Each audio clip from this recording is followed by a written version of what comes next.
बिस्मिल्लाहिर्रहमानिर्रहीम। अस्सलाम वालेकुम वरहमतुल्लाहि वबरकातुहू। हमारे यूट्यूब चैनल लर्न अल कुरान तजवीद में खुश आमदीद।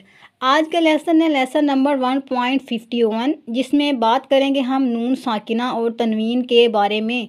इस बात को याद रखें कि नून साकिना और तनवीन के जो कायदे हैं वो 4 हैं। यहाँ पर जो है हमने सबसे पहला जो कायदा है वो बताना है आपको कि जो सबसे पहला कायदा होता है वो क्या होता है। नून साकिना का पहला हिस्सा जो है वो है बताना, यानी नून को वाज़े तौर पर पढ़ना। नून की आवाज़ जो है वाज़े आनी चाहिए, पता लगना चाहिए कि नून पढ़ा जा रहा है, इसमें नून की जो है आवाज़ को दबाना नहीं है। देखिए, नून साकिना और तनवीन की आवाज़ एक ही मखरज से अदा होगी, क्योंकि नून अगर हम पढ़ें हमज़ा ज़बर नून अन, और अगर इसी तरह से 2 ज़बर पढ़ें तो 2 ज़बर में भी लास्ट पर जो है नून की आवाज़ आती है, यानी अन की आवाज़ आती है। इसलिए इनके कायदे भी एक जैसे हैं। हरूफ हल्की से पहले आने वाले नून साकिना और तनवीन को बग़ैर गुन्ना के वाज़े तौर पर पढ़ेंगे। यानी अगर नून साकिना और तनवीन से जो है पहले जो हरूफ हल्की से पहले आ जाते हैं, जो 6 हरूफ हल्की हैं, तो क्या होगा कि यहाँ पर गुन्ना नहीं होगा। इससे पहले वाली वीडियो में जो है आप लोग हरूफ हल्की के बारे में पढ़ चुके हैं कि हरूफ हल्की कौन से हैं। वो टोटल 6 हैं, और कौन कौन से हैं वो हैं आ, हा, आ, हा, गा और खा। और ये जो हरूफ हल्की हैं इसमें जो है गुन्ना नहीं होगा। हमने यहाँ पर कुछ मिसालें लिखी हैं, यहाँ पर नून साकिना के साथ भी और जो है तनवीन के साथ भी। पढ़ के देखते हैं और दोहराते हैं इनको, और समझने की कोशिश करते हैं लफ्ज़ों में कि किस तरह से ये पढ़े जाएंगे। मेरे साथ साथ पढ़िए और दोहराइए। वयन औना, वयन औना।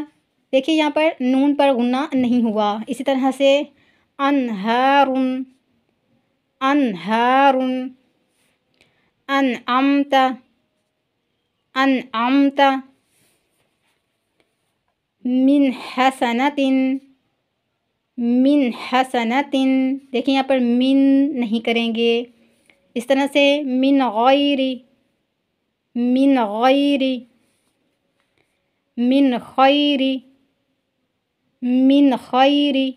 अब यहाँ पर जो है तनवीन के साथ पढ़ेंगे। पहले पढ़ा आपने जो है नून साकिना के साथ, अब तनवीन के साथ पढ़ के देखते हैं। मेरे साथ साथ पढ़िए, दोहराइए, प्रैक्टिस कीजिए और इसे समझने की कोशिश कीजिए। सबसे पहला जो लफ्ज़ है वो है अज़ाबुन अलीम, अज़ाबुन अलीम। असिहरुन हाज़ा, असिहरुन हाज़ा।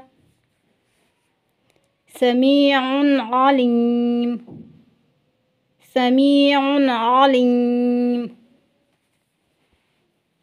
इसी तरह से आगे है अलीमुन हकीम, अलीमुन हकीम। इस तरह से रब्बुन गफूर, रब्बुन गफूर। और आखिरी जो लफ्ज़ है वो है अलीमुन खबीर, अलीमुन खबीर। इन अल्फाज को जो है याद रखिए, बार बार दोहराइए, प्रैक्टिस कीजिए, पढ़ने की कोशिश कीजिए। बाकी जो है आने वाली इंशाअल्लाह ताला नेक्स्ट वीडियो में। जज़ाकल्लाहु खैरा। अल्लाह हाफ़िज़।